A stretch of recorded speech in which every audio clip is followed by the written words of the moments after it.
Hello everyone, this week's topic was requested by the Irish Viking, Rick Witt, and Yellerstuff. We'll be going over the Orc faction from Warhammer 40k. So, the first thing to know about the 40k Orcs is that they are far and away the most unique iteration of Orcs we've ever come across. They also probably hold a secret love for Mortal Kombat because they have the same addiction to the use of Ks instead of Cs that Mortal Kombat does. The 40k Orcs are a species that, in currently canon continuity, were genetically engineered millennia before the rise of mankind by a race of beings known simply as the Old Ones. They were always genetically engineered, but the identity of their creators has been slowly revealed over iterations of the games.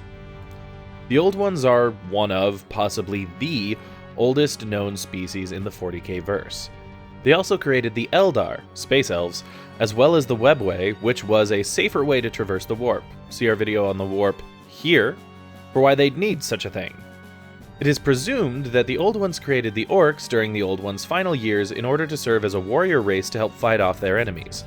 As is common in such situations, the created outlived the creator, though in this particular instance, the Orcs were not the direct cause of their creator's downfall. Fast forward hundreds of millennia, and the Orcs have, thanks in part to the Old Ones' impeccable design, established themselves as the most widespread and prolific race in the Milky Way. The only competitor in terms of racial numbers would be the Tyranids, which are basically 40k Zerg, but they don't control as much territory regardless. This is due in no small part to the fact that A. Orcs are capable of surviving in places that most other species would consider completely uninhabitable, and B. War, battle, and conquest are the name of the Orcish game.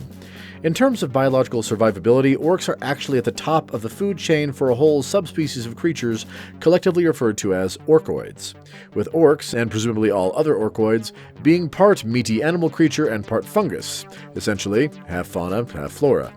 If you were to look at a cross-section of an Orc body, many of the internal organs commonly seen in other sapient species would instead be types of moss, fungus, or simply a sort of bio-soup, intermixed with normally seen body structures like bone and muscle.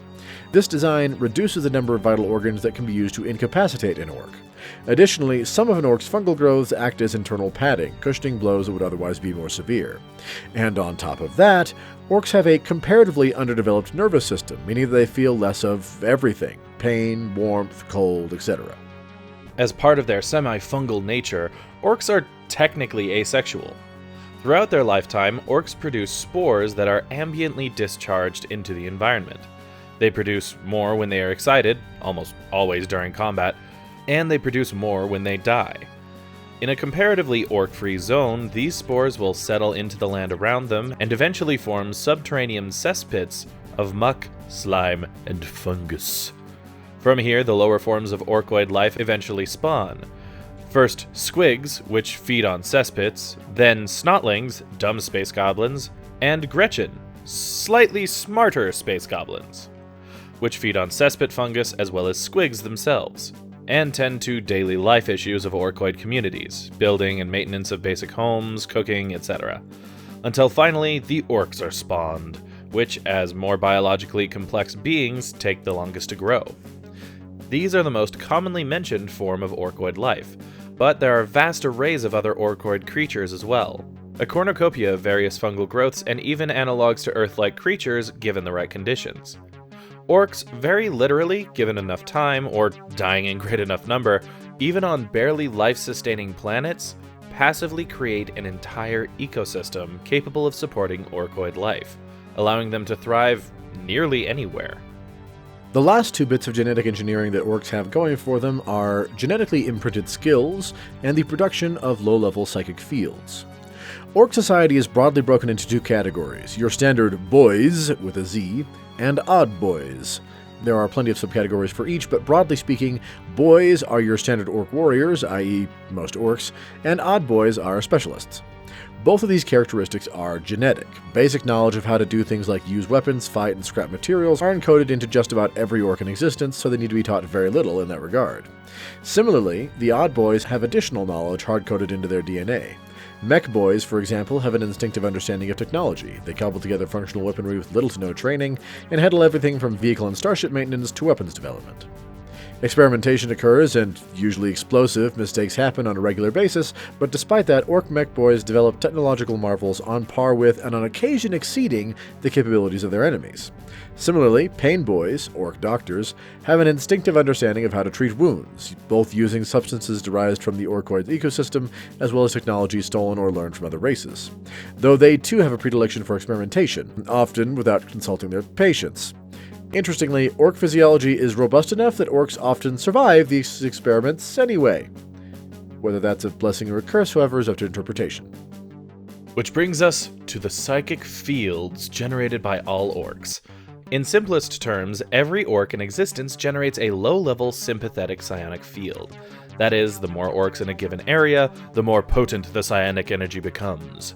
Additionally, the more orcs that are generating a field together, the farther away it can be felt by other orcs. This psionic field does a lot of things, but the most notable aspect of its existence is that it sort of makes orcish belief into reality. Does that gun made of scrap really have the firepower to cut through tank armor plating? Well, the mech boy said so it must. And then it does. Should that ramshackle shuttle be holding together with that much damage? The orcs think so it does. Is that orc leader really the biggest and strongest around? Well, he just punched out 10 orcs to prove it, so he darn well must be. Basically, the psionic field makes up for most deficiencies in technology, medicine, and in some cases, tactics, allowing everything to function as it quote-unquote should. Plus, if something is actually well designed or well thought out, it works way better than it should. This is perhaps most famously illustrated in the tabletop wargame. Orcs have a cultural belief that the red ones go faster, i.e., any vehicle painted red goes faster than a non-red vehicle, even if they are otherwise completely identical. To illustrate this, there are actual orc minis in the wargame that require the player to paint that particular unit red in some fashion. As a final note on their biology, orcs also continue to grow over the course of their lifetime. The more combat they survive, the more skulls they bash, the greater their glory becomes, the bigger, stronger, tougher, and in some cases smarter they become. This psionic energy helps orcs to instinctively recognize their more powerful kin, and also reinforces those more powerful individuals thanks to the belief in their power held by other orcs. So now that we have a basic understanding of what orcs are, let's talk about how they operate and why they are such a menace to the galaxy at large. Despite the fact that most of the rest of the galaxy's occupants look upon them as little more than low-tech idiots. And the answer to both how they operate and why they're dangerous can be summed up in one word: war. The orcs were literally made for battle. Combat and violence are hard-coded into the DNA of every single orc that now lives, and likely every orc that ever has lived or ever will. Orcs eat, breathe, and sleep combat. Their love of battle is simultaneously the reason that they are so dangerous, as well as the reason that they have not completely conquered the Milky Way. Because orcs don't just like fighting with other species, they like fighting. Period. They fight with each other as much as they do anyone else. It's an intrinsic part of their culture. Orcs beat on other orcs to move up in society, killing or mauling their peers to crawl up the social ladder, or even just because they're bored. Technically, violence is even part of an orcish economy. The primary currency in orc society is teef. T-E-E-F. Literally orc teeth. Orcs lose and grow teeth on a regular basis, often being compared to sharks, which constantly lose and regrow new teeth over the course of their lifetime. Interestingly, since orcish teeth decay over time, and every orc can clock themselves in the face for some money when times are tough, their economy stays oddly stable? Stable is a relative term when it comes to orcs, but it still sticks out as an oddly successful model. But the most feared warlike activity of the orcs is the dreaded Waaagh, which is a catch-all term for a number of things, including a simple battle cry and orcish psycho attacks, but which is most well known throughout the galaxy as being the term for a larger group of orcs on the warpath. Every so often an orc warlord will rally enough orcs to his banner that they can begin a Waaagh, a mass exodus of orc armies that goes to invade someone, somewhere.